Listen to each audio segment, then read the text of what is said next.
नमस्कार, आप देख रहे हैं आर्य न्यूज। मैं हूं आपके साथ पल्लवी सिंह। दुनिया के सबसे ज्यादा निगरानी वाले शहरों की लिस्ट में अब देश की राजधानी दिल्ली ने पहला स्थान हासिल कर लिया है। इस लिस्ट में लंदन दूसरे और चेन्नई तीसरे स्थान पर मौजूद है। इसके अलावा भारत की आर्थिक राजधानी मुंबई भी इस लिस्ट में 18वें स्थान पर मौजूद है। बता दें, खास बात यह है कि दिल्ली और चेन्नई ने इस लिस्ट में अमेरिका के न्यूयॉर्क और चीन के शंघाई जैसे शहरों को भी पीछे छोड़ दिया है। फोर्ब्स इंडिया ने अपने आधिकारिक ट्विटर हैंडल पर इस लिस्ट को पोस्ट किया है। इस लिस्ट के अनुसार इस लिस्ट के सामने आने के बाद से ही मुख्यमंत्री अरविंद केजरीवाल ने भी इसे दिल्ली के लिए गर्व की बात बताया है। उन्होंने अपने ट्वीट में लिखा कि इस बात से बेहद खुशी महसूस होती है कि प्रति स्क्वायर मील सबसे ज्यादा सीसीटीवी कैमरा वाले शहरों में दिल्ली का नाम शामिल है। दिल्ली ने शंघाई, न्यूयॉर्क और लंदन जैसे शहरों को भी पीछे छोड़ पहला स्थान हासिल किया है। उन्होंने अपने ट्वीट में आगे लिखा है कि इस बात से बेहद खुशी महसूस करता हूं। और इसी के साथ ही सीएम केजरीवाल ने सीसीटीवी कैमरे वाले शहरों में जो लिस्ट है उसमें दिल्ली का नाम शामिल होने पर बेहद ही ज्यादा गर्व और खुशी की बात पोस्ट की है।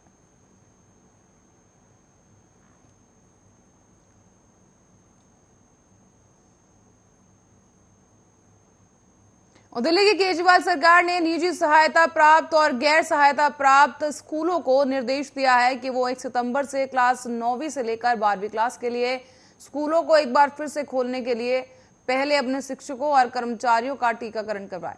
दिल्ली सरकार की तरफ से शिक्षा विभाग ने इस संबंध में एक परिपत्र भी जारी किया।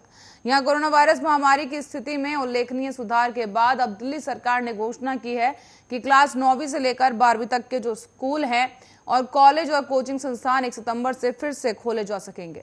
बता दें, दिल्ली आपदा प्रबंधन प्राधिकरण की बैठक में यह फैसला लिया गया है, जहां डीडीए द्वारा गठित की गई समिति ने इस सप्ताह की शुरुआत में अपनी रिपोर्ट सौंपी थी, जिसमें राष्ट्रीय राजधानी में स्कूलों को चरणबद्ध तरीके से फिर से खोलने की सिफारिश की थी।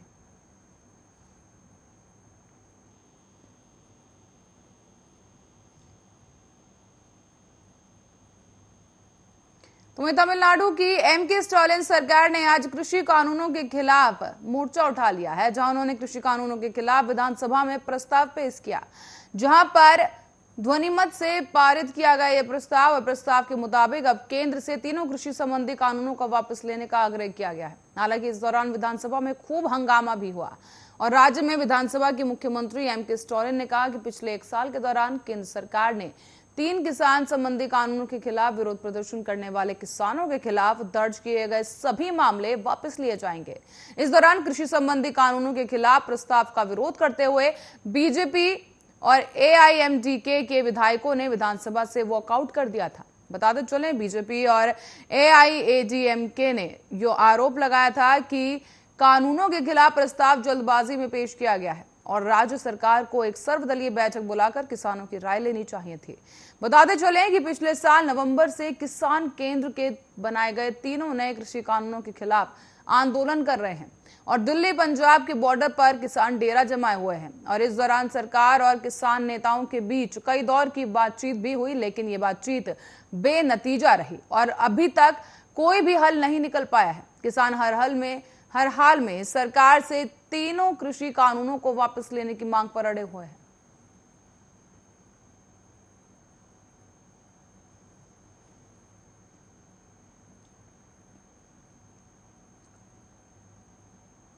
और ऋषिकेश में भारी बारिश होने से जाखर नदी उफान पर आ गई है और नदी के पानी के वेग के कारण कटाव होने से रानी पोखरी जाखर ने बना हुआ एक 57 साल का पुल भी तोड़ डाला है। बता दें आपको कि 2 लोडर और एक बाइक पुल से टूटे हिस्से के साथ सीधे नदी में पहुंच गए।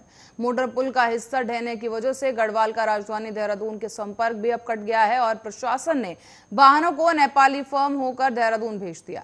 मोटर पुल के कुछ हिस्सों के बहने के बाद अब पुलिस की ओर से देहरादून की ओर जाने वाली ट्रैफिक को इंद्रमणि बोडानी चौक से श्यामपुर की ओर भेज दिया है। वहीं डोईवाला जाने वाले विक्रम मुख्य मार्ग हरिद्वार रोड पर होते हुए श्यामपुर पहुंचे और देहरादून से ऋषिकेश की ओर आने वाले ट्रैफिक को भनियावाला तिराहे से नेपाली फार्म की ओर मोड़ने पर श्यामपुर बाईपास स्थित रेलवे फाटक से नेपाली फार्म सत्यनारायण मंदिर अंडरपास तक करीब 5 किलोमीटर लंबा जाम लग गया है।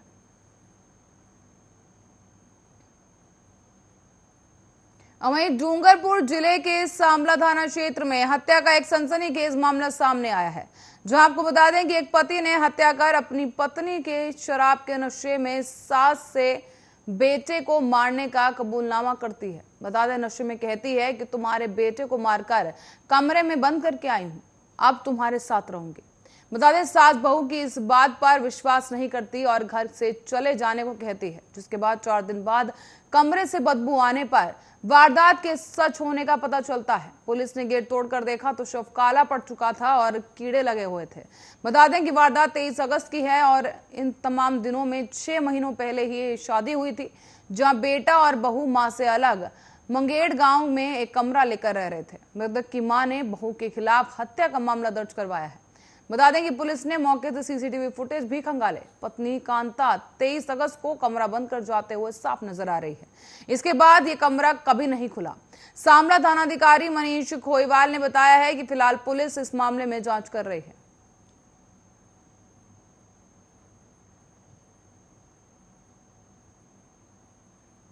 इसी बीच कर्नाटक के मैसूर में मेडिकल की छात्रा के साथ हुए कथित गैंगरेप मामले में अब राज्य में खलबली मच गई है।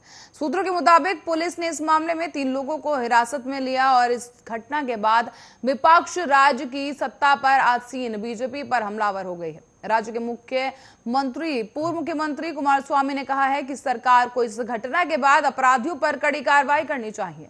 सूत्रों का यह भी कहना है कि इस घटना को लेकर मैसूर पुलिस ने 3 लोगों को हिरासत में लिया है। तीनों आरोपी मैसूर के रहने वाले हैं, तो वहीं इनके गिरोह में 3 और लोगों का पता लगाया जा रहा है। बड़ी बात यह रही कि आरोपियों में से कुछ उसी कॉलेज के छात्र हैं और लड़की जहां पर पढ़ रही थी वहीं के भी कुछ छात्र मौजूद हैं। हालांकि अभी भी लड़की पुलिस में शिकायत दर्ज कराने को तैयार नहीं है।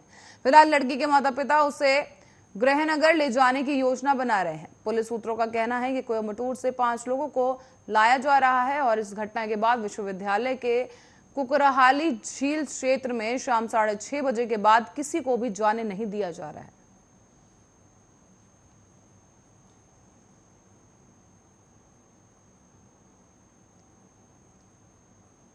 बात अगर कोरोना संक्रमण की करें तो देश में अभी भी बड़ी संख्या में जानलेवा कोरोना वायरस के नए मामले सामने आ रहे हैं। देश में पिछले 24 घंटों में कोरोना वायरस के 46,759 नए मामले सामने आए, तो वहीं 509 लोगों की मौत हो गई है। स्वास्थ्य मंत्रालय की ओर से जारी किए गए ताजा आंकड़ों के मुताबिक देश में पिछले 24 घंटों में 31,374 लोग ठीक हुए, जिसके बाद ठीक होने वाले लोगों की संख्या बढ़कर अब तक 3,18,52,802 हो गई है। वहीं अब आपको बता दें कि एक्टिव केस बढ़कर 3,59,775 रह गए हैं। आंकड़ों के मुताबिक देश में कोरोना के अब तक 3,26,49,987 केस जो है अब तक सामने आ चुके हैं, जिनमें से अब तक 4,37,370 लोगों की मौत हो चुकी है।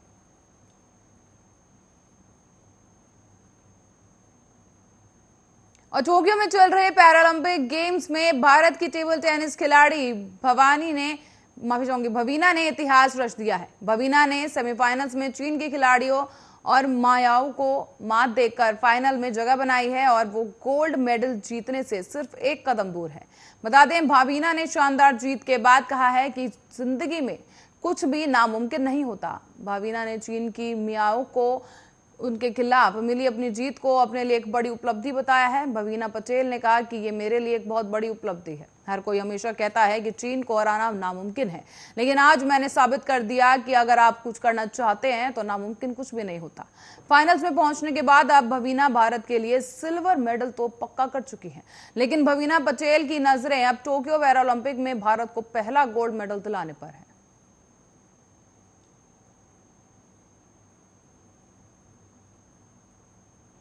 साथ ही टोक्यो ओलंपिक 2020 में गोल्ड मेडल जीतने के बाद से अब नीरज चोपड़ा लगातार चर्चा में बने हुए हैं। नीरज चोपड़ा ने हालांकि अब साल 2021 के बाकी बचे सीजन्स को लेकर अहम फैसला किया है। नीरज चोपड़ा साल 2021 में अब किसी और टूर्नामेंट में हिस्सा नहीं लेंगे और उन्होंने 2021 का सीजन खत्म कर दिया है। नीरज चोपड़ा का ये फैसला व्यस्त यात्राओं के मद्देनजर आया है। नीरज चोपड़ा ने अपने सोशल मीडिया हैंडल से 2021 का सीजन खत्म करने की जानकारी दी। नीरज चोपड़ा ने कहा कि व्यस्त यात्रा कार्यक्रमों के चलते टोक्यो से वापसी करने के बाद मैं ट्रेनिंग नहीं शुरू कर सका हूं। टीम के साथ मैंने फैसला किया है कि मैं 2021 प्रतियोगिताओं का सीजन छोटा करूंगा और नीरज चोपड़ा ने हालांकि अगले साल मजबूत वापसी का दावा किया है। स्टार एथलीट ने आगे कहा कि 2022 में मजबूती से वापसी करूंगा और अगले साल विश्व चैंपियनशिप, एशियाई खेल और राष्ट्रमंडल खेल होने वाले हैं।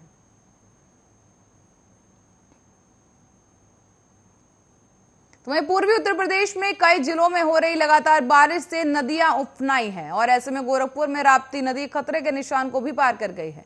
तटवर्ती गांव में पानी में डूब चुके हैं और ऐसे में लोगों को काफी दिक्कतों का सामना करना पड़ रहा है। हालात यहां तक पहुंच चुके हैं कि अब लोगों को एक जगह से दूसरी जगह जाने के लिए भी नाव का सहारा लेना पड़ रहा है। बताते चले कि स्थानीय निवासियों का कहना है कि तकरीबन 300 से 400 घर जलमग्न हो गए हैं।